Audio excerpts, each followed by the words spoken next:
Welcome everyone to the selection table. As always, Paolo is running late. Technically, he's been 2 months late since the last time he appeared. So hopefully he hits us at some point. As always, I am joined by my 2 regulars, starting off with the legend that is Ian, the man who's always happy. He's always got the retro top on. He's got the Umbro top from the 1980s. How are you doing, Ian? Yeah, very good. Yeah, I feel like my wardrobe gets spoken about way too much on this show. You make me self-conscious. I'm like, what do I have to wear now that they can't give me any stick for? Wear this and still get something. But no, mate, always very happy, and it is hard to be upset this week. It's just been incredible. Still riding high and loving it that, mate, you try and move on. You try to gear yourself towards St Kilda, but you jump on socials and the Collingwood supporters are still losing their minds. They cannot handle the fact that we've beaten them, and I just keep injecting it into my veins. It is the best content that is out there. So, yeah, Pommy, very happy and very keen to be on the show this week. Wait, well, don't get a complex about what you wear. It's all jokes. We love you, really. Shout out to Bev Toad, who became a member. Welcome as we go live. And as always, I've got the Everescent, the man who has had many changes this year.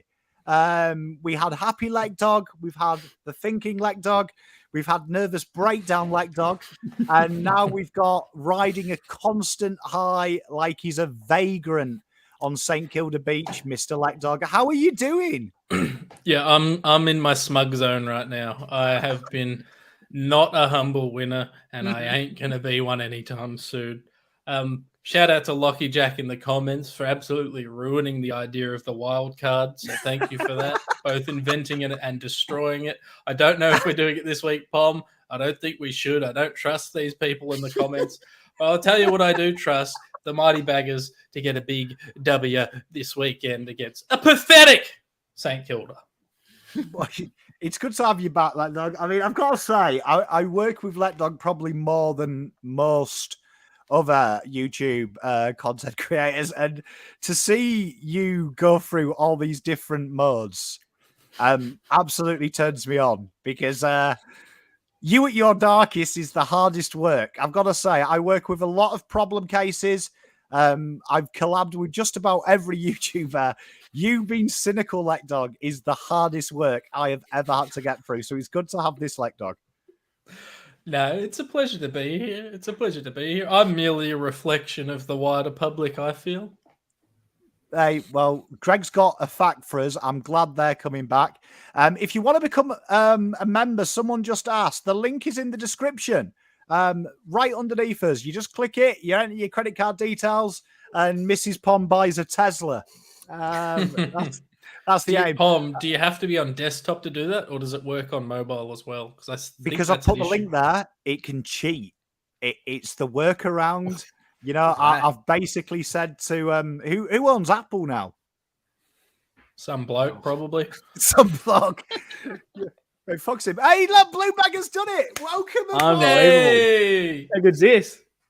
Hey, look at that. Fruit Loops are the same flavour, just different colour. You see, Greg Whitaker used to have, he's all the way from New Zealand, used to have a fact for me every watch along, which used to blag my head. I did not know that. Did you guys know that? I didn't know that. It's good to know. That's black my head. I always thought the green ones tasted. Here's a similar fact, not the same. The only part of a Skittle that has flavour is the outside. The inside of Skittles all taste the same. Ooh, spicy. I thought that was obvious. All right.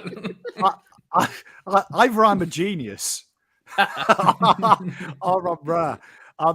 I've got some special announcements, mate. Me and Mrs. Pom are actually starting a podcast. Mr. and Mrs. We're going to be covering a variety of topics of life. So stay tuned for that. You don't have to subscribe to it, but it's basically an hour and a half of Mrs. Pom taking the piss out of me. Basically, that's what it is. That is how our relationship has started. So, Pom, she's worked out the way to trick you into spending quality time. It's just making content, baby. That's how I get you on the phone. she's that jealous, Lekdog, of you and me calling all the time. You're like, I'll only spend time with you if we can monetize it. So makes sense. Makes sense. Mate, and you got your first episode sorted, tier list, ranking the different kinds of Lekdogs, you know? Let's see which one we like the most. She likes Lekdog. Lekdog is husband number 2, she calls him. Like, there's a quality story as we digress into nothing. She used to see this Lek YT, he was saved in his phone, and she was convinced it was an affair because there was no way she believed that I would go outside into the garden to talk to someone about football. And then she realized Lekdog is as sad as me. The nudes also didn't help, but you know. No, definitely not. I started playing it. When you used to ring, I'd be like this and hide the phone, try and play with it. But this was my team. I wanted to be really creative. And then I realized we literally have fuck all players. So my 2 bits of creation where you can ask me questions are Pom Cotter. I thought I'd just change his name because that's what he's known as on the watch along. And Cherry's injured, so I brought Jack Carroll in. And the only reason I brought Jack Carroll in over Zach Fisher and everyone else, sustained VFL form. So I figured, why don't we give him a bit of selection integrity and not just bring in a bloke for one good VFL game? But basically the same as what we've seen. I didn't feel the need to change it. So chat, ask questions, and my esteemed company, you can ask questions. I don't have questions, but I do think Carroll probably deserves to be in ahead of a Fisher or whatnot if you're talking about body of work. Spoiler, Carroll's not in my team, but let's just talk about him for a second. What is Carroll, Pom? What is he long term? What do you think he becomes? Well, he's a human, Lekdog, plays football. Or long term, what he's position? Well, I mean, I think for me, I get the feeling he's Audi. He's Audi. What's he called? What's his name? Audi Chera is how I describe him. He's like a real IGA entry level version of Chera because they play him on the ball, on the wing, and half forward. So I think he's that extra version. And Voss seems to be obsessed with bi-positional players, trans-positional players. What would be the correct verb that I'm looking for? Yeah, try. Flexible, multi-positional. This is my first language. Don't know why I overcomplicated that. Versatile, mate. That's all you needed. Versatile was the word. That's all you wanted. Do I need to answer this question that you've had stuck up here for 5 minutes, Tom? I'm just laughing that instead of versatile, I came up with transpositional. What is going on? This is my native language. It takes 4 people to get it right as well. That's the best part. Lekdog. Why are you called Lekdog? All right. Long story short, in year 11 and 12, there was this guy that went to our school, and he always told these stories about how he went out to the clubs and he got all the bitches and all that sort of stuff. And he talked like, oh yeah, I went out last night, got all the bitches, man. And so I would talk to him and I was like, man, yeah, fuck, I did too. I went out, I'm Lekdog, I went out, got all the bitches. And then I made a rap video, which if you're good, chat, and we make finals, I will share the link to that. So I made a music video. Everyone started calling me Lekdog after I made the music video about myself. That video got seen by the guys who created Jock Reynolds. They asked me to do videos for them. I did videos for them. I went to uni because I'd been working on Jock Reynolds. I went to a uni to study sports media.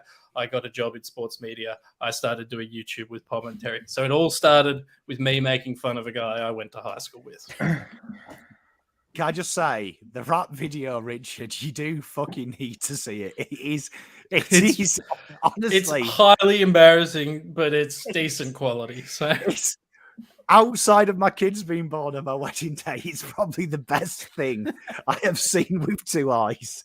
Like I know it. We've watched it so much. Zoe could do the rap. I have forced her to watch it so much. It's honestly, it's the best. It's the best. Anyway, so if we play finals, I'll share it with this chat because I'm a lovely person. Fuck it. Even if we don't, I'll share it. I'll share it in the chat. Fuck. Rowan, I haven't gone off bins. The reason I haven't brought bins into my side is purely because I just think keep him in the VFL now for the year. He may come in towards the end, but I like the fact that they're just keeping him under wraps. We've even stopped putting him in the Carlton report now. So that's obviously because we're doing something with him. So just so I get 90% of the team right, you asked me to read it out because you can't see it on the smaller phone. So my team is Chincotta, Wheater, Newman, Kent, McGovern, Sard, Akers, Cripps, Hollands, Martin, Kerno, Cottrell, Fogarty, Pitterneck at full forward. The reason being it's a rotation. Cunningham, TDK, Hewitt, Doherty, Marchbank, Motlop, Owies, Dow, which basically means Chera out, Carroll in. It was super creative. This took me all of 12.8 seconds, chat. I'm sorry. It's a good night. So you see, you got answered. Thank you to Greg who joined the chat. Josh finding it funny I was having an affair. Hey, mate, tell you what, when you're good looking like me and you've got a bit of celebrity, she's got to keep on her toes, as Mrs. Pom. Because I've got everyone's nan in my DM. Everyone's nan in my DM, so be careful. But yeah, that's my team. Joining us late, but our favourite... Well, he's still my favourite Italian, even though Pom Cotter's around. Still my favourite Italian. We've got the voice of SEN. He is literally the voice. No one cares about the other mounts. Got the great Paolo Sebastiani. How are you doing? I'm very well. I just wanted to inform you that if we had have kicked 2 goals instead of 4 goals in the last quarter against Collingwood, and Collingwood had have kicked 7 goals instead of the goals that they kicked, that they actually would have won. And that Charlie Curno's 3 free kicks weren't actually there. So I just wanted to let everyone know that. I'm glad we got lucky, Paolo. Did you appear on Swoop Luke's channel for that intel? No, but I didn't. But I informed you, lovely gentlemen, on our DMs that I actually feel like the judge of Billy Madison. I award you no point, and may God have mercy on your soul. Well, they are upset. They are upset. Did you also have trouble with the jumper clash and the short colors? Because I heard that one's been a big one. How many shades? What was the shade difference, Pommy? 568 shades. Oh no, that was when they were asking about can they wear their special Guernsey versus Hawthorn. So I yeah. 565 black to yellow, and gold is 368 to white. So just in case Collingwood get worried with Hawthorn, there is. Yeah, I'm getting a lot of Thai vibes from a lot of their supporters from AFTV. That the rain was to blame, the grass was to blame. They were ripe for the picking. All I hear is excuses. But anyway, they needed to lose. We've got our team to worry about now, boys. Collingwood's excuses for this loss do remind me of, if your missus, when you were 16, cheated on you, and she tried to get you back by saying, I was thinking about you the whole time. It's that level of excuse, I think. I don't know what to say anymore. That's opened up a scar. Just so you know, I do not. I refrain. I refuse to engage in opposition supporters at the moment, and I rarely have. But it's just a pointless venture, I think, half the time because we've got our own side to worry about, which is nice. That's what this is for. So, do you take callback, Paolo, on SEN? What was that? Do you take call-ins or talkback or Always. whatever on SEN? Yeah. It's his job. How do you respond to Collingwood people when they call in? I don't. No, you've got to buttress the. It's more. You've got to facilitate the call, if that makes sense. It's like what Terry does. Terry's the mediator. You've got an opinion up to a certain point, but you've got to facilitate the discussion, which is, I think it's what the majority of us do here anyway. I mean, everyone has their own opinions and everyone's got their biases and partisan views, but I think ultimately you just call it as you see it at the end of the day. So I cop a little bit of banter off the off the call line and off the text line, as we all do on the live chat, which is great. That's what it's all about. It's about discussion and try to not get personal, but just focus on the football and the rest will sort itself out. So I just pretend I speak Spanish now. Oh, man. What's your best Spanish? Give us something. I'll just go, ¿qué? On repeat. Do you work at Faulty Towers? you know what? Someone on the live stream the other day, this is a true story. As we digress, you enjoy this chat and esteemed company. Goes, fucking hell, I've been watching this guy for 6 months and I've only just realised he is actually English. And my question is this: did he just think this was like an act? Like I just got really good at speaking this way that it's now become like a hot. Like, did he actually think I turned the camera off and suddenly went full Steve Irwin? Like that's unbelievable. Your channel's named Pommy Terry.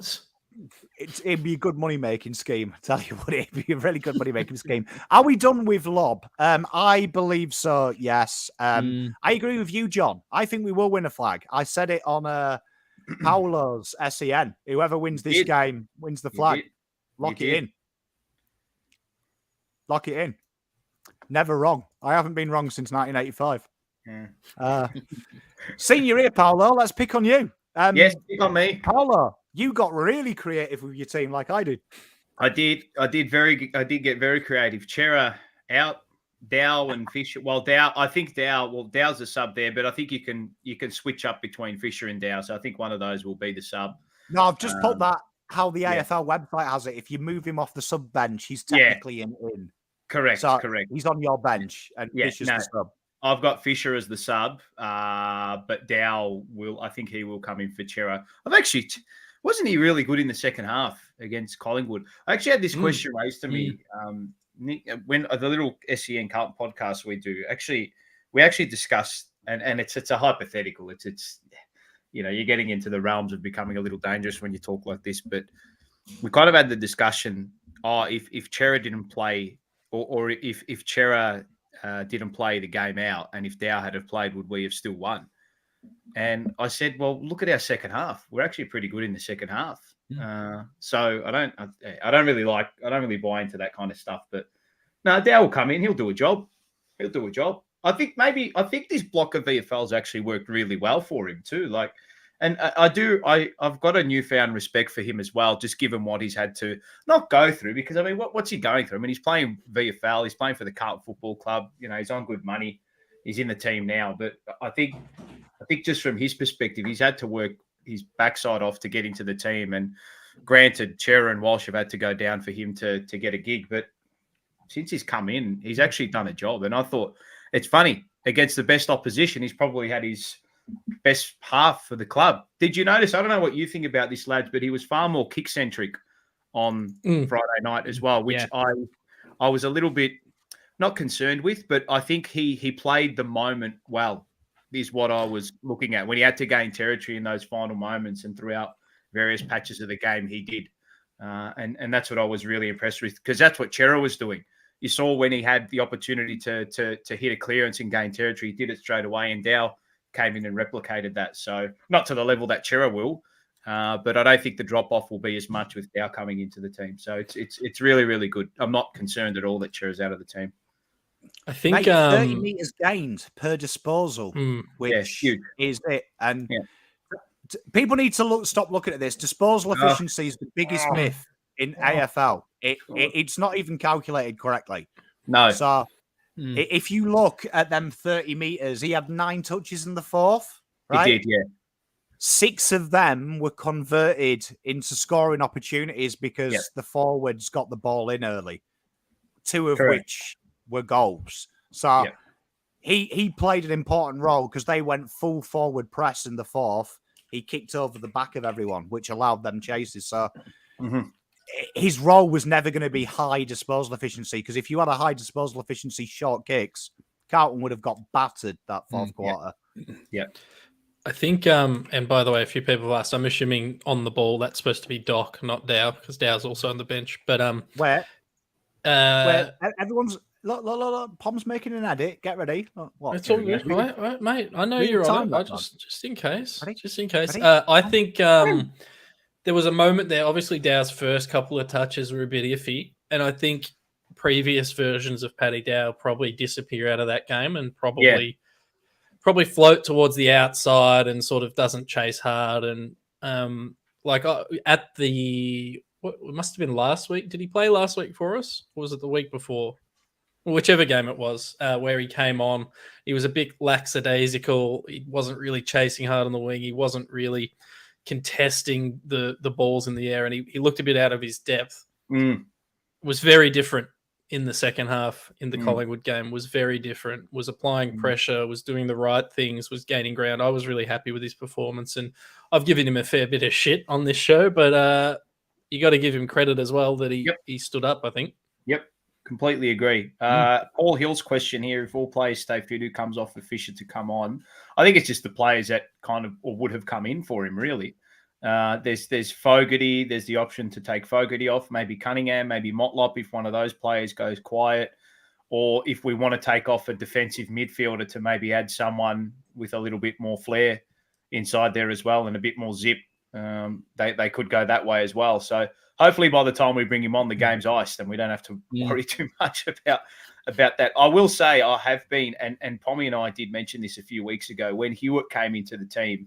I was actually very excited because I think a lot of people have forgotten about the form he showed last year and how good he is defensively, and he allows a lot of our midfielders to get ahead of the ball as well. So don't rest on him. I thought he was great last week, and I think he's been great since he's been able to get full game time. And he has had a bit of an interrupted season. He had the back surgery post-season last year, and then he had the broken hand that he's been dealing with too. So I've been very impressed. I've been very impressed with him. So, and Holland's coming in like a duck, like water off a duck's back. He's just come in and it's been seamless, really. No one's really questioned his form or anything like that. No one questioned his inclusion, and rightfully so. I thought he was fantastic on the weekend again. And, it's one of those ones where I think people are starting to become aware that wingers don't need the ball 30, 35 times. He has, 15 odd a game, and he's still having a massive influence too. And his width has been able to help us, not just defensively, but defensively as well. How good are his defensive efforts?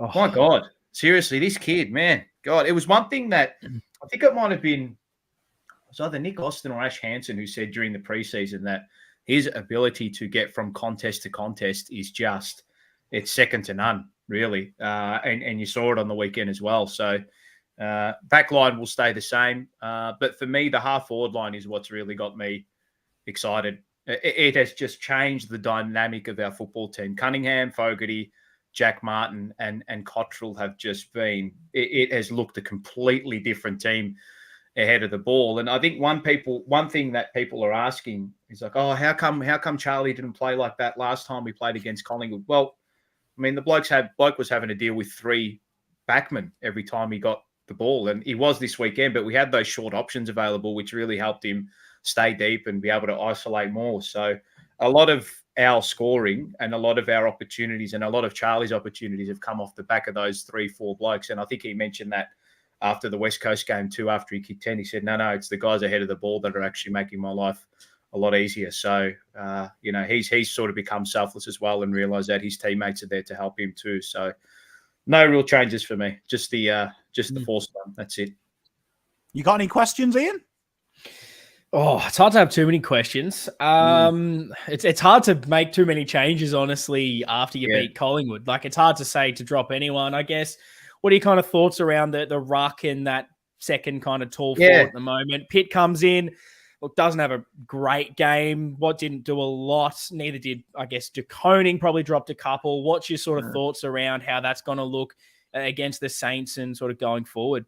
I wouldn't be too worried about Pittonet because it was his first game back off a little bit of a layoff. So, you kind of need to get that touch back. And De Koning as well was a little quiet too. But I wouldn't be too worried about that. The only thing I would suggest that if Jack Silvani gets fit in the next week or two, there would be a consideration to drop Pittonet because Jack has, he might not be as strong or as physical in the ruck, but what you do get from Jack is his ability across half forward and to be a hit up is far better than what. I mean, it's not even the comparison between he and Pittonet in that secondary role across half forward. So I didn't mind Pittonet going up forward and playing a bit of a negating role throughout the early parts of the game.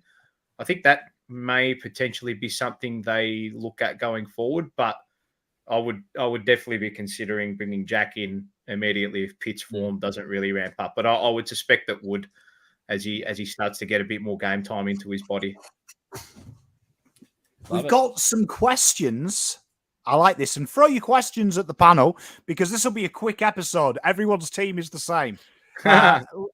Everyone's just brought one player different in, so it's going to be easy. But this is a good question from Blue Bagger, right? Which position would you play in this football team for the Navy Blues? We'll start with you, Paolo. What position would you be? What position would I be? I've got a lovely left foot kick, so I'd probably play. I'd play on the right side as a winger, cutting in. Oh. I love a lefty on the right side like Saka, Pommy. That type of vibe, cut in. Bit of an engine there. Yeah. Lekdog, what are you? I'd either be an undersized defender that plays up, or probably like a defensive small forward that flops for every piece of high contact. So definitely one of the two. Nothing that I have to do heaps other than stand near someone. I love it, Lekdog. Ian, where are you taking me? Gee, I tell you what, I should be nowhere near it. Firstly, but I used to play a bit of wing back in the day because I used to have some pace about me. But I think regardless of where you put me, because I didn't have much of a good foot, I could not kick the ball, but I had some dash about me, so that was good. But I think you can guarantee wherever you put me on the field that I'd probably be in there for about 5 minutes before I tear my groin and you sub me off. So I think lock me in for getting subbed because I'll be injured in about 5 minutes. Tough one, because I was a striker in my native football, and I played inside centre in rugby, so that's the physical aspect.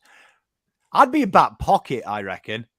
I've got a big booming kick on me, and I like a scrap, so I reckon I could do Newman's job. Getting inside someone's head, few right hooks here and there, a couple of weeks off suspension every 4 weeks, so I don't have to worry about my fitness base too much. Easy gig back pocket. I reckon chinning people will be all right.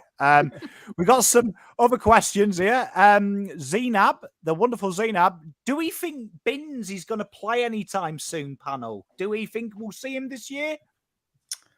I don't think we will. I think maybe if there's a couple of injuries to wingers, but I think he's going to be a round one debut next year. That's my gut feel. By the way, Chills has made one of the funniest jokes of all time in the chat. If you want to pull that Hilarious. up, I'm coming down to it. Ian and Paolo, Binns in. Is he going to play this year or next year? I mean, if he,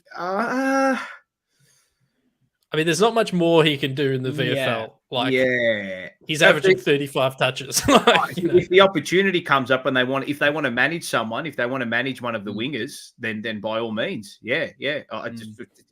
I would not be surprised if he plays. Put it that way. I know that's a cheap way of getting away with it, but I would not be surprised if he plays. But I like the fact that, and you did say too, Pommy, his development in the VFL from where he was to where he is now has been phenomenal. He'd definitely be a top 15 selection now with his defensive being fixed. His defense being fixed. Yeah. His defense being fixed was what held him against him. But the fact he's so strong defensively now, big call. I would actually say he's better than Status, who's just been named to debut as we've been recording. Do you know what I mean? I would actually say, watching them both, I'll admit I've only seen Status twice in the VFL, so he could have just become the most dynamic, aggressive footballer I've ever seen. But from what I saw of Status, I think Binns is better offensively than Status was. And he's about the same defensively now. So big call, but big call. There's been a big emphasis on defense, hasn't there? Throughout. His defensive application is amazing because it was woeful at the start of his campaign last year, he was like one-way traffic, but he's definitely improved that and looks good. Hollands, I actually think McAndrew is a sympathy nomination because I watched McAndrew's game and I didn't think it was that good. It's a body of work, isn't it? It's we need Gold Coast to have one. And that's why this Rising Star nomination, absolute pish. Mickey Mouse awards. How you can get a Player of the Month award for something you did 12 months ago. It's like the Nobel Peace Prize. You know what I mean? Jesus, they'll give it out to anyone. This is genius. Advanced. I like the way that usually people say my hairline's receding. So I'm actually honoured that I'm at the top. I'll take that too. I've got the biggest forehead in the world, so I'll take it to be up the top of this. if I was to compare my hairline to Ian and Pommy's, so Ian would be me before, and Pommy would be me way before. It's one of them. No, honestly, one of the best insults I ever had was from a Collingwood fan who, him and his mate had sent me a group Snapchat. A Snapchat where they'd frozen my head and they played noughts and crosses on it. And they said nothing. It was after round 10. No, it was after round 10. And they said, and they went unlucky, Pom. And then they sent me a selection of pictures of them completing a game of noughts across my head. I'd never replied or sent anything after that. That's class. That's cool. You could play Connect 4 on mine, land a fucking 380 on it, I reckon. And I really couldn't care less, to be honest. So I was like, that's elite banter. That's what I live for. So the differences so far, Lekdog, I mean, Paolo has brought in Fisher. I brought in Carroll. Let's see what the most entertaining selection is here, because Lekdog decided to wield the axe. This is more of a discussion point. You know I'm a Pitto man, but he wielded the axe. I worry that Pitto... I've liked what I've seen from TDK, which is interesting because I've also been pretty heavily on TDK's case. But I like what he's given us the past few weeks when he was the solo ruck. And I don't love the look of all of Kemp, Wiedering, Marchbank, and McGovern in the side. So why not? I've thrown McGovern forward. I think he can do the job, that the defensive sort of work that you talked about, Paolo, that Pitto did, but with a bit more upside, a bit more experience. He's obviously had that role in defense that Kemp's slowly growing to take, and he has been a proven forward before. So I just think he's a better option. Leaves us a bit weak in the ruck with TDK essentially being the only one in.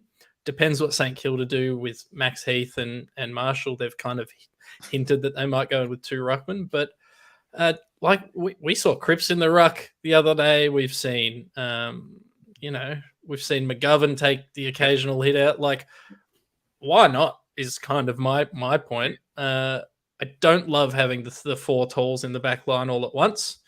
I think McGovern's a little bit of a cheat code. I'm telling you now, at some point this year, he's going to be in the forward line for us. And then I just brought in Cowan as a little bit of extra depth. He could play tall or small in defence, and he was very good again in the VFL. But I mean, not massive changes really. It's Dow in for Chera, Fisher sub, and then Cowan in for Pitto, swing McGovern forward. It's just more of a discussion point, gentlemen. Yeah. I think these are the discussions all the coaches would be having as well, suggesting that, okay, well, the team's locked away. We've just beaten the top team on the table. We don't really need to change much, but I think we need to consider our options. I think that's what all astute coaches and team selectors have to do. Of course, it is horses for courses still, if that makes sense. St Kilda will bring something a little different. As Pommy alluded to, I think on the Monday show, that St Kilda, I think they ranked second for the amount of possessions in their back half and the amount of disposal in their back half. So you've kind of got to play it that way as well. But that's up to our forward line, and I don't think any changes will be made there. So hopefully our back half doesn't have to be used up too much too. I like that you've kept. I think it's an obvious one. Marchbank stays straight in the team. That centre half back. I thought he was. He had a few iffy moments, but I thought he came back into the team seamlessly. I thought he was great. Yeah, he's one of those guys in the ilk of Cunningham and Martin in the past, where it's like, what's the point of playing in the VFL if he's fit? Yeah. Yeah. He's not going to get better for playing the VFL. So while he can, play him in the seniors. Yeah. No, that's a fair point. Lekdog, the most obvious question, and Bevton took the words out my mouth. And Chills, don't worry, no one was offended. We love you, man. I love your banter. Yeah. Like, honestly, like, thick skin doing this. But who backs up rucks in this lineup, Lekdog? Who have you got rucking? You rucking genius. Yeah, look, I don't really have the answer to that question. I mean, stuff it. Put Charlie in there. Like, fucking, he'll dominate the ruck. He took that one hit out against Mason Cox and absolutely destroyed him. He got the free kick, kicked the goal. So why not? I think we see, like, honestly, I think we worry a little bit too much about who's in the, like, centre bouncers. Obviously, TDK's in the ruck. And between the arcs in the forward line, I don't know. Cripper, go up. He goes up for him occasionally. In the back line, Marchbank, you've got legs currently. You have a jump. It's not. I haven't solved that problem. But to be honest with you, I think moving forward, like if we don't have JSOS on the list, and we're running with TDK as the main ruck, we need to find a ruck forward to put in this team. I love Pito. I don't necessarily think long term him and TDK in the team at the same time is the answer. So, I don't know. Put Matt Cottrell in. I always get worried when someone asks, when someone says, "Oh yeah, let's do this to solve the problem," and then you ask, "Oh, when are you going to do it? When are you going to tell me you're going to do? When are you going to tell me that you'll come up with the problem solve?" I'll tell you on the day. Paolo, I thought he answered it well. Just get someone in there with legs. Huge job. This is a good little question for all the panel. Joe asks, let's just say Mackay and Kennedy. Let's just say in an imaginary world, they're fully fit. Yep. Who comes in? Who comes out? I think you'd guess Paolo for Mackay. Yes. Yeah. And I don't think Kennedy gets back in. That's my hot take. Not at the moment. He'd probably come in on this team though for Dow, wouldn't he? Well, for this team, absolutely. But let's assume Walsh and Cher are playing. I don't think Kennedy's getting back in the team, which is a great problem to have for us. Probably rough on him. And then, Mackay for Pito or one of the, if you wanted to run Pito and TDK, one of the tall defenders, Marchbank or Kemp, I don't know. You're not getting it feels like the thing's been, it's one of Hewitt or Kennedy all season. And the way Kennedy was playing, it just made it so hard for Hewitt to break in. And as soon as there goes that injury, all of a sudden Hewitt comes in and he's playing so well that you can't really drop him for it now. I feel like that's kind of might be what it is like going forward between those two. Depending on other injuries around it, there's always going to be some, and they'll probably play together at some stage. But it's whoever's fit at that time kind of plays. It's a good thing to have that we've seemingly got a bit more depth to this midfield at the moment that I feel like the media are talking about at the moment as well. Maybe Hyde makes a good point that Kennedy could be sub. I think we've run an inside mid as sub most weeks this year. Yep. I find that intriguing. I found that really intriguing when they made Hewitt the sub. Is that it's obviously a tactical thing and maybe a conditioning thing too, but it didn't make me scratch my head. I was more wondering why they went down that path. I'd have to maybe look back at the teams. They may not have had coverage in that role, and that's why they probably brought him in. But from memory, every time we've done it, though, one of the midfielders has been carrying an injury. Yeah, right. Okay. The Pies used Tom Mitchell as a sub a couple of weeks ago. Like, Pom, you can do that. You can break down every sub for the year and what position they play. How about that? Yeah. Pies explained it though. Pies explained it that they wanted to give Mitchell a break, so it was to give someone else more on ball time, but have the backup plan to manage Mitchell a little bit. Yeah. So it was kind of like they had the catch-22, kind of like what we do with Dow. We want him to play, but we don't want him to play the full game. I don't know why the sub is such a. Do you feel that the sub, when people say, "Oh, sub," they feel like it's such a negative thing? I don't know why that is. Like, if Dow is to be, I think Dow has been super as a sub. I think his effectiveness on the contest when he's come in as a sub has been. Why can't they make him a super sub and say, "Mate, this is your role. This is your job." Like, if someone comes off. He's been like Ollie Gunnar Dalshire. hasn't he? They've done it! Tell you what, Carlton, if you're watching this and that's not his fucking nickname, it bloody well should be. It bloody well should be.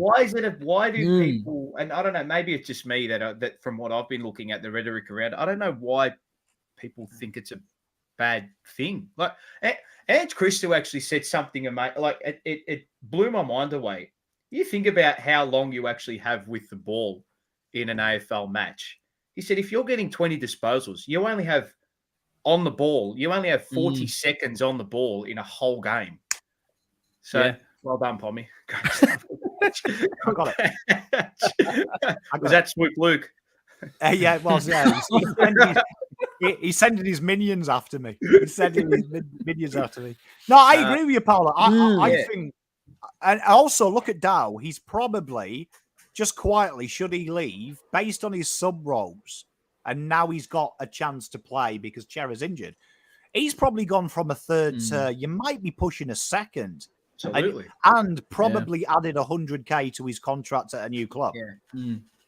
The sub's interest. Does he stay? Does he stay?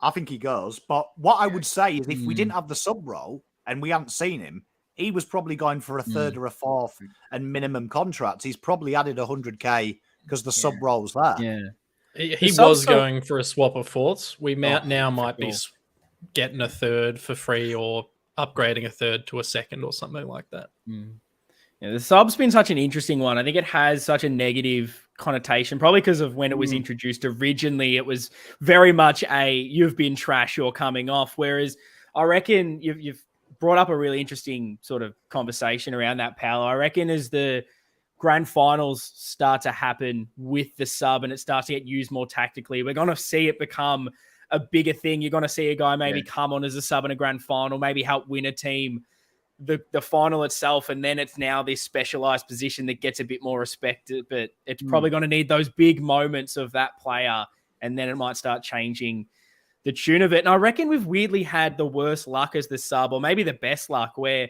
whatever position we make that sub, whether we put in a midfielder, we get an injury to that position, because we did it with Lewis Young. He was the sub, and then we got an injury to Sauces like the ruckman. All of a sudden he comes in. So maybe we're like jinxing it. We've got this curse that whatever position we put the sub, that position gets injured throughout the game. I'd love to see some stats on that this season. I think look at it. Someone mentioned in the chat, Blue Bag has asked how old is he? He'll be 24 at the start of next season. People kind of lump him into the Wiedering, Mackay, Curnow, Silvani, Cunningham draft. He was actually taken 2 years later than that. So he's he just kind of gets lumped in that first rebuild when you think about him. He is still young. Yes, he hasn't necessarily shown it what we'd like him to, but he is still, like, he won't be 24. When this season ends, he won't be 24 yet. So I think the important thing to think about, though, is when people say just keep him, he's a young man that wants to play. And like it would, I would say it's a very negative thing if Dow chooses to re-sign, knowing he isn't better than Hewitt, Kennedy, Doherty, Cripps, Walsh, Chera. He's always going to be behind them. And even if he hits his ceiling, he's waiting 2 or 3 years to break into the seniors, where if he gets an opportunity at North or another club that can say, Geelong have been linked with him recently, I saw. Probably the perfect place for him to go, because he's probably got a year to wait until they retire midfielders. And he wants to play. And it's the same with Setterfield, why I was never upset about that. Like, it's great. I'd like him to stay, because if you told me he's my 6th best mid, I'm laughing. I'm like, yes, that's brilliant. I know Dow can play it. But end of the day, would you want to not play? Like, this is his dream. He wants to play 30 games, do you know what I mean, in a year and a bit, not 10 years' time. Like, he wants to play the full season. And that's the best thing for him would be to move, I think. Yeah, agree. Agree. 2 other questions for you. Says us, what are you thinking about Cowan? You've brought Cowan in. What are you thinking of his form, Lekdog? You obviously like what you see from the Tasmanian legend. Taswegian. like obviously he showed on the weekend what he can do when he's allowed to be the more of a distributor. So I think he had 28 touches, mostly by kicking. I think he had double-digit marks. I don't have his stats in front of me. So he can be that distributor. Hopefully one day he is. But I think for now, like we've been running with 7 defenders all year. In this team, I've moved McGovern forward, meaning we have one less defender. Bring him in to play either tall or small. They do have a very tall forward line, assuming that all the players get back that they say are going to get back. So he could play up.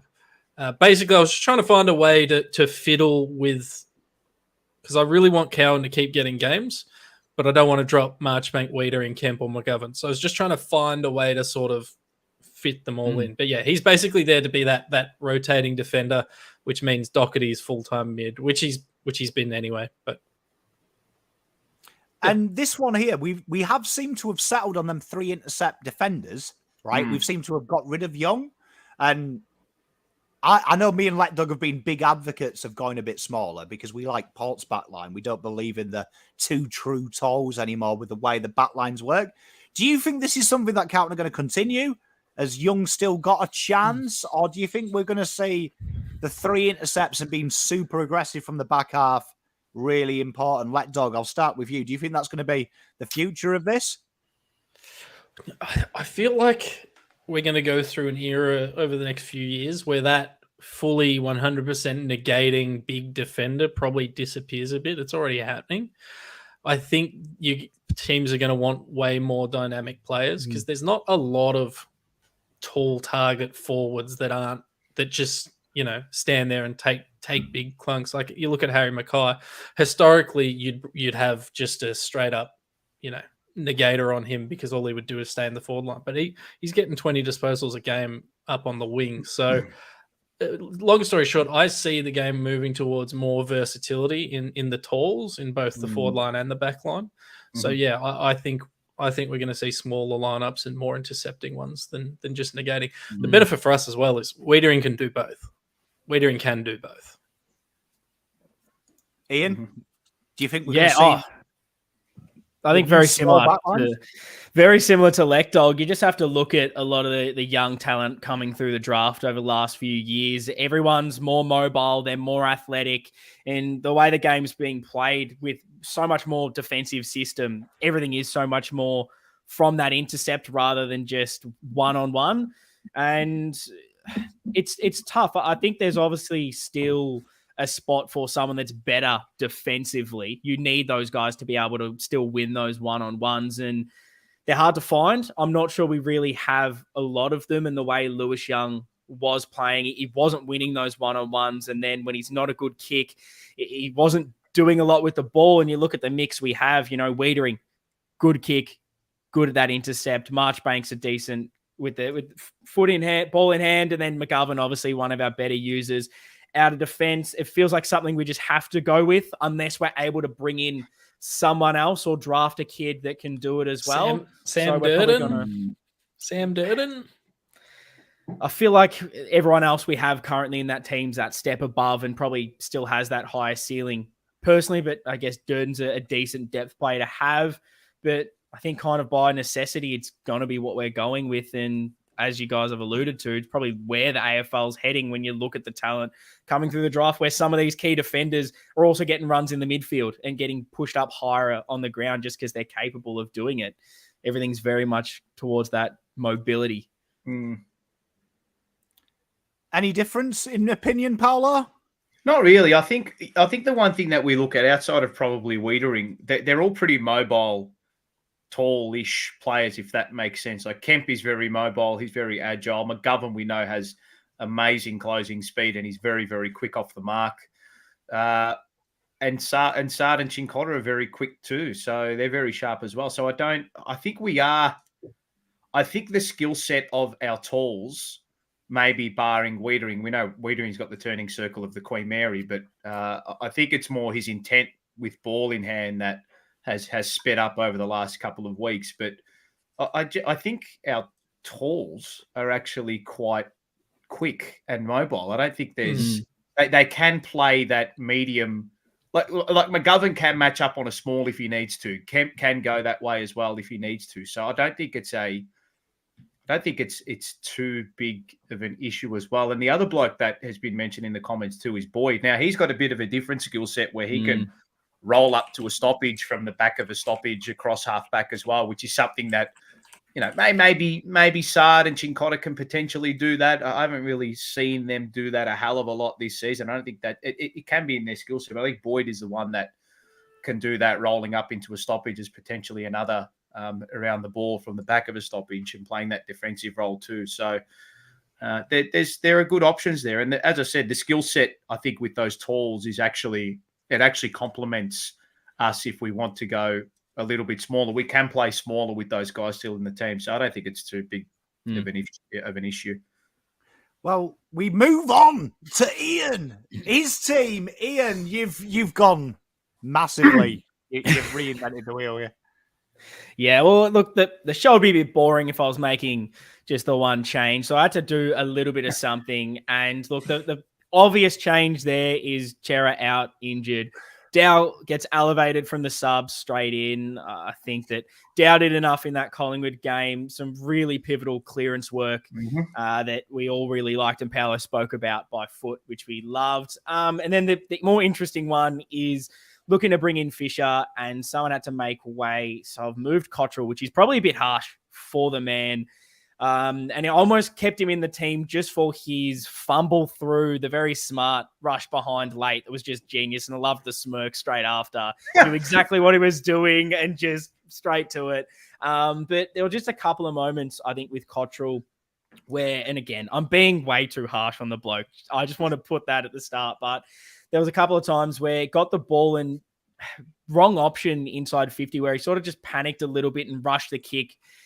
And I didn't like that. It was a couple of round the bodies, thought it was a little bit selfish, where the team thing that we've been doing a lot was lowering the eyes, going back with the handball, using a better option. And I thought there were a few times he probably did the wrong thing by the team there with just a real hat kick forward when he probably could have been a bit more composed. And it allows me to get Fisher into it, where I just wanted maybe a bit of a different look, have a look at Fisher in a really good side for a week, because we know Fisher is a little bit of that more downhill skier, I suppose. And so, let's do something different. Let's give Fisher a go in a good team. See if anything's changed with him. See if he actually can do the defensive side. Game against St Kilda, one game, give it a go. And then also, as we've spoken about a lot on this, we love Cottrell being that super sub. So this allows me to utilize him as that super sub, go tactical with it. And I'm sure Cottrell will be on at halftime when Fisher's stunk up the field. I've learned some good comments coming through there that were hard to concentrate on that one. This one's really interesting.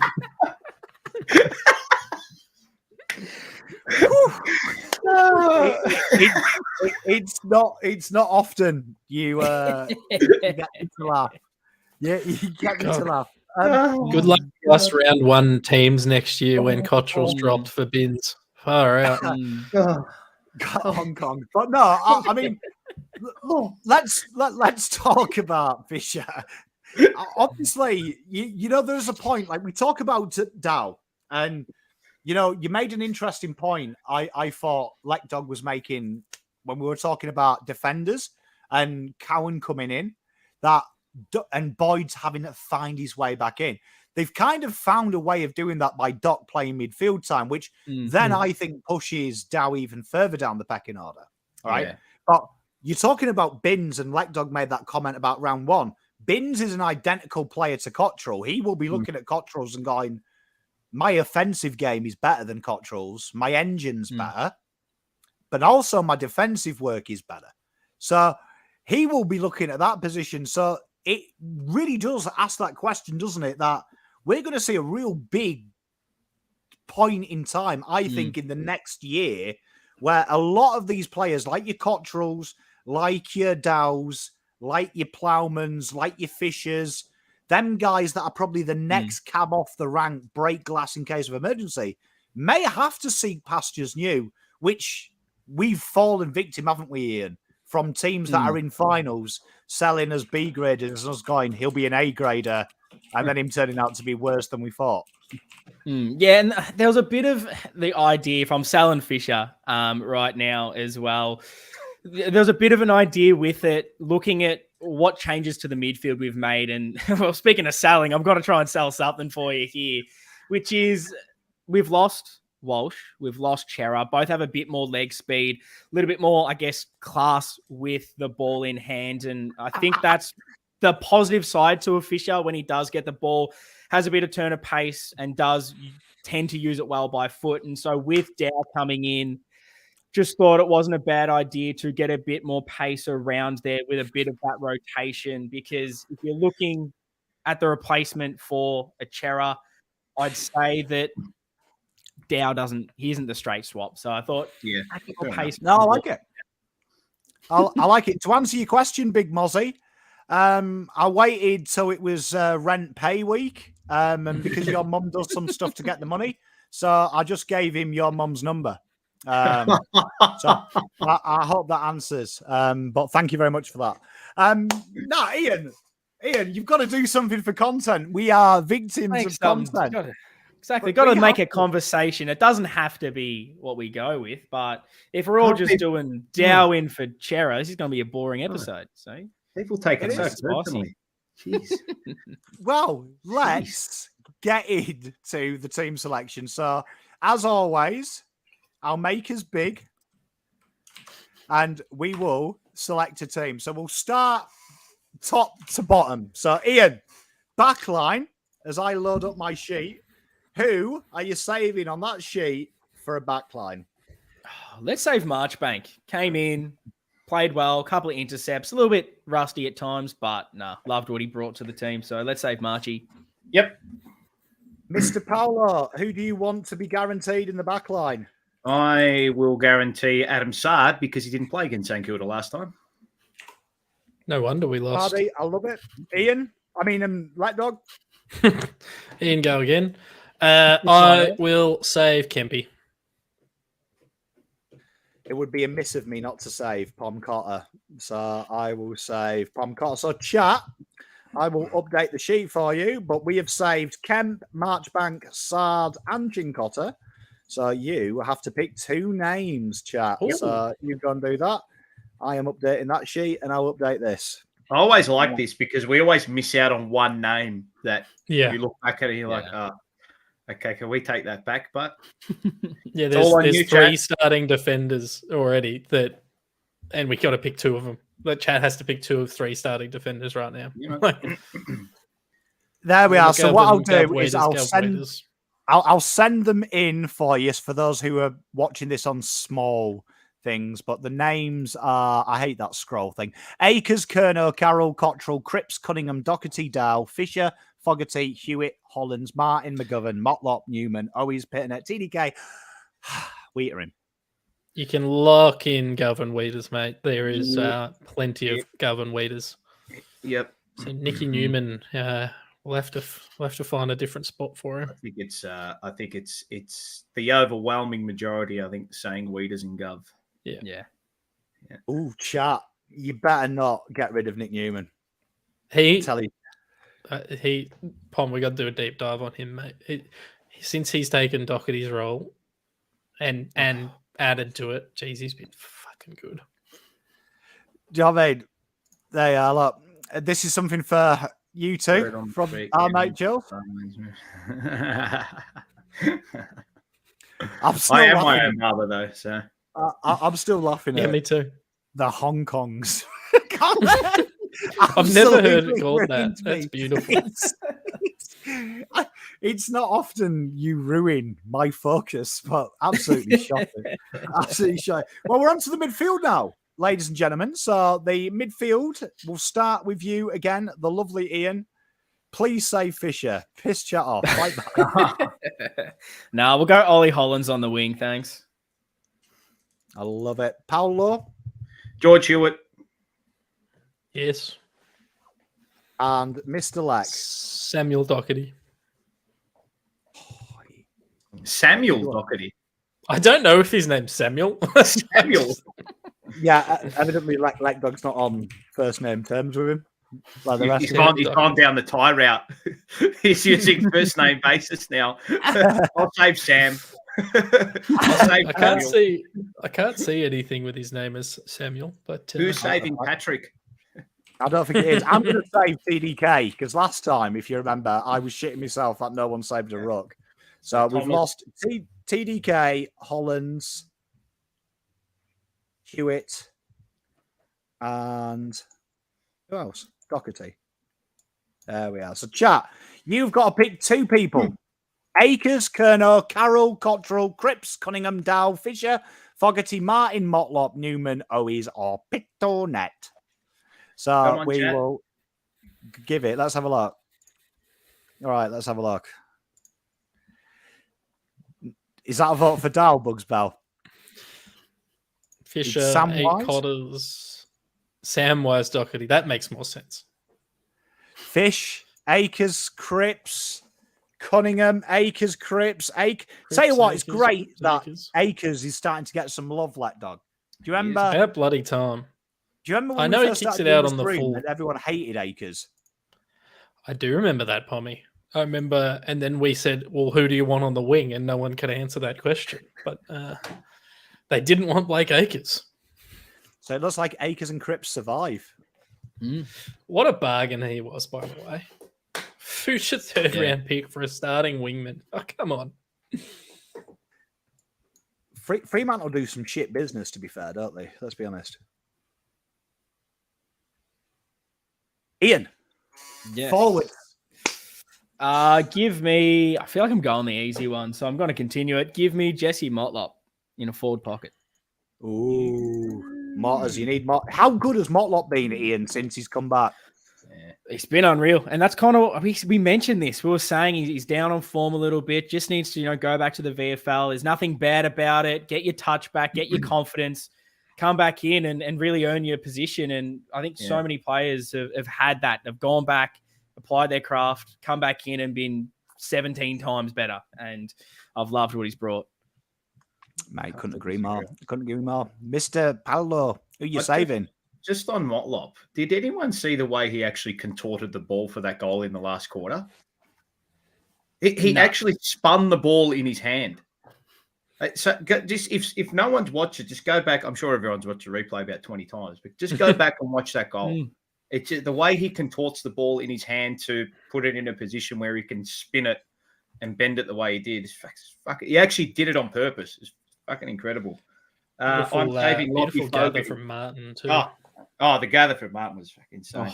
I'm saving Lockie Fogarty. His tackle pressure and defensive applications he's been one of the reasons we are in this form spike. So I'm saving him. Is he going to shut down a Brad Hill or a Jack Sinclair or a I think all 3 of them, Jack Martin, Cunningham, and Fogarty, are all going to have that role there. So I will save Jack Martin while we're talking about him. I like it. God, nice. Martin, I was actually going to save him. So why break a habit of a lifetime? Let's save Charlie Curnow.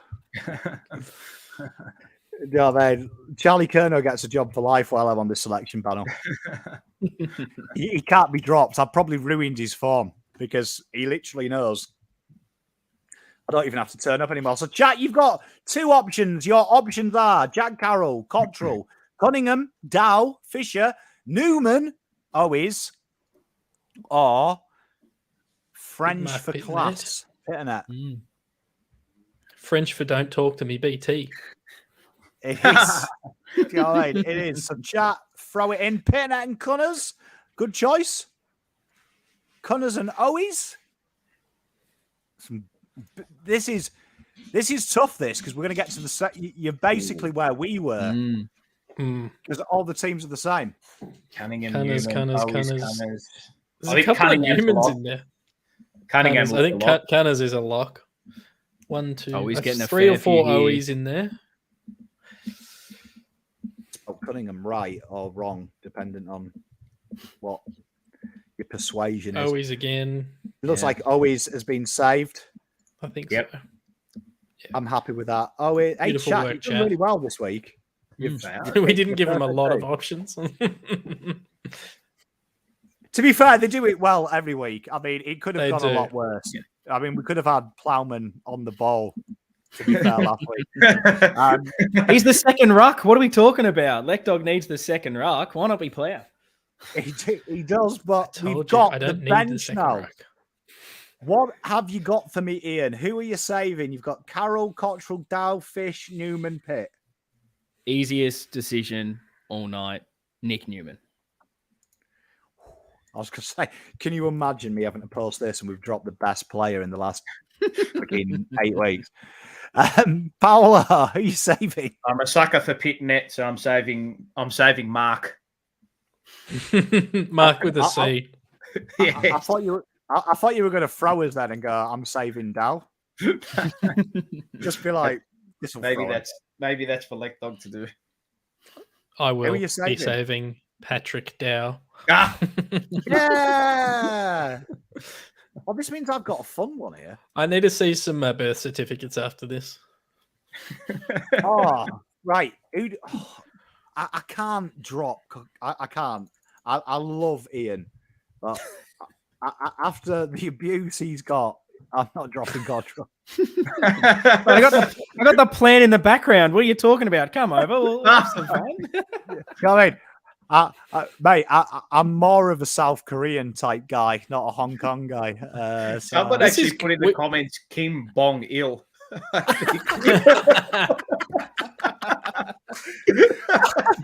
Oh, this has been probably the most fun I've had on chat. We've come up with an unchanged team except for the sub. This is bloody beautiful.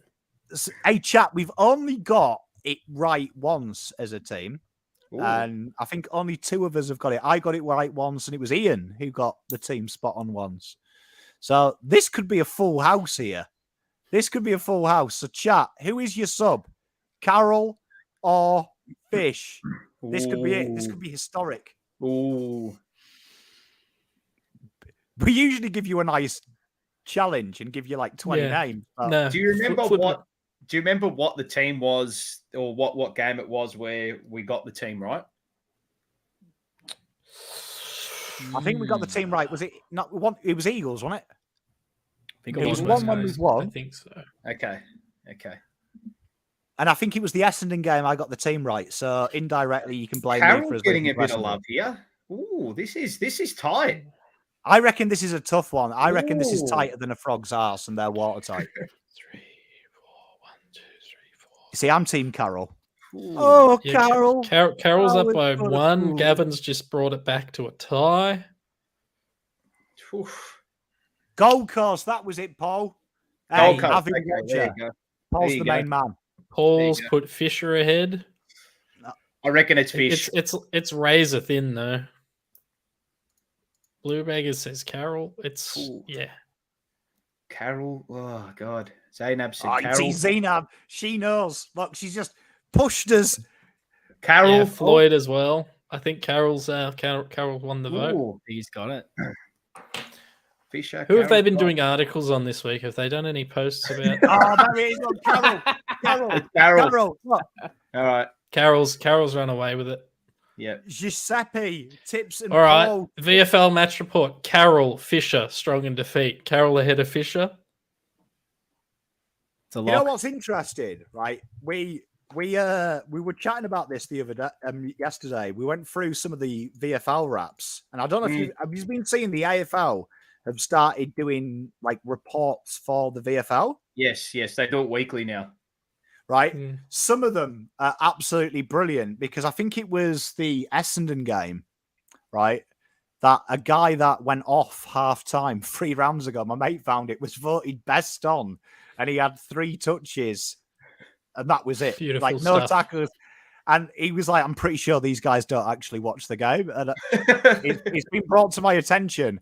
I actually think whoever's doing the AFL reports is proper stealing a wage. Gentlemen, I have to jump out now, but it's been a pleasure, chat. It's been a pleasure. Well, we're just going to wrap it up anyway. But See you, Lekdog, Lekdog. we love you. Gotcha, But Lekdog. this is your team, chat. This is your time. We did go over time chatting nonsense, but I don't care. Who cares? There we are, chat. That is your wonderful team, right? your wonderful team: McGovern, Wheater, Kent, Chincotta, Marchbank, Sard, Akers, Cripps, Hollands, Cunningham, Kerner, Owes, Motlop, Martin, Fogarty, TDK, Hewitt, Doc, Newman, Pitternet, Dow, Cottrell, and your sub, Bean, Carroll, which means Carroll comes in. I like it. And Mr. Chera leaves us for vacation for a week and a bit. Yep. Beautiful. I do think the sub will be someone who can come through the midfield because we are running a little bit. I think we're running a little bit thin there, clearly. Well, it should be a good game. So, Ian, what are you up to this week? Everyone, make sure as well at the end of this you go and see Ian's Navy Blue Corner. He had Jad on this week, the Lebanese sensation. It was unreal, unreal chat. Yeah. Navy Blue Corner, YouTube or podcast, wherever you get them, we're there. I've been talking about it for weeks and I haven't been true to my word saying I'm doing a build-up show, but you can lock it in. There will be one this week. I've got Cammy Dempster coming on to talk about the St Kilda game because both of us absolutely loathe that football club. So yeah, bound for some weird sound bites coming out of that episode. And then definitely a match review will be coming. So yes, if you want more Carlton podcast in your life, jump over Navy Blue Corner. I'll be there. Lovely. And Paolo, what are you doing this week? Yes, my darling. I will be on overnights from Thursday all the way through to Monday, which will be a nice change of it'll be a change of scenery for me, having done the cricket for the last sort of month and 3 weeks, which has been good fun. What else have we got? We've got the official Carlton podcast with SEN between Nick and I, which has no name yet. So if people want to send through a name for that, let us know. What else? The Jumper Punch aired last night, which was great. Chat was going berserk. We had Ange on, which was good. He gave us a good little bit of insight into Pommy. We had a good chat about Chincotta, which was really good. He handed him his Guernsey a few months ago when he debuted, and he's been chatting with him over the last couple of weeks, and good to get a bit of insight on him. So be sure to watch that, and then we have a game to play on Sunday. So I'll be at Marvel on Sunday, and for those who don't know, Mars is back this weekend. That is big. He is. It's very big, literally and figuratively. Gav gave you a nickname, the Blue Balls Podcast. I reckon you should do Hong Kong Blues. You have to be high before you turn the house on. Well, I tell you what, I do love your podcast, Paolo, but I do actually think Nick was on the Hong Kongs before Ian when he suggested Lewis Young could be a full forward. You know what? Give him a nice look for that. I nearly crashed the car. I was listening to it in the car and he said it. I started getting a twitch over my eye. My kids in the back were like, lucky you weren't in a Tesla. It would have automatically driven out off the well, make sure you go and check that out. That's all on Twitter on the SEN pod. SEN, yeah, check if you just type in, just punch in SEN overnights, you can either listen to it on Spotify or on there's a link that'll come up just to the main sen.com.au page for the overnights page, and you can find all the links there. So there's all of that, and then you can obviously catch all our work on BA Blue Abroad and on this channel too. So yes, Sunday 3:20 p.m. you'll be doing your watch along, Pommy, which will be great. And what are we suggesting actually? Carlton by 38. Okay. I said by 21. So, Ian, why not go back to what we were doing before the Collingwood game? Let's go 55 points. Oh, fucking hook it to my veins. Love it. Chat, make sure you like, you subscribe. My preview's up. Yep. We've got this week Faz returns because we've got the EPL show. So we'll be doing a look back at all of our predictions, and Faz makes a huge call about where Arsenal finish. That is a preview for what he's going to be saying if you're an Arsenal fan, you want to stay tuned and hate it. And also, big shout out to Mozzie. Make sure after this show as well, you go on OnlyFans. His mum's doing a free subscription. So I have a complete fucking idiot as a son. That is the her hashtag. So go and see that one. He's a Collingwood fan. Good to know we're still living rent free, which I bet he wishes his mum did, because then she wouldn't have to do the thing she does to pay rent. But anyway, chat, I love you all. I'll see you next week. Go Blues. Much just love. Pom out. Up the baggers.